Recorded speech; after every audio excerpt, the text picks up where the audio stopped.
So here's the project that I'm working on today. So this is the replacing the fork tubes for an XR75 1976 model, which is the K3.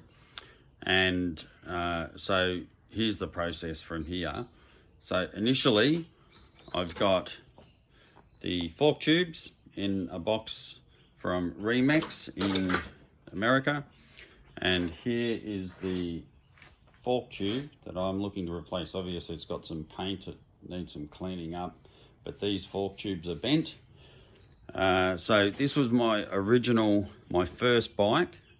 I got this bike, I think I would have been maybe 11 years old, and I've kept it through the years. It's just sat in the back shed, either at my mum and dad's or at my sister's, and eventually I've collected the bike and I'm looking to restore it.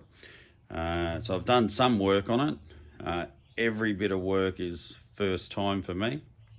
And again, replacing these fork tubes is the first time job.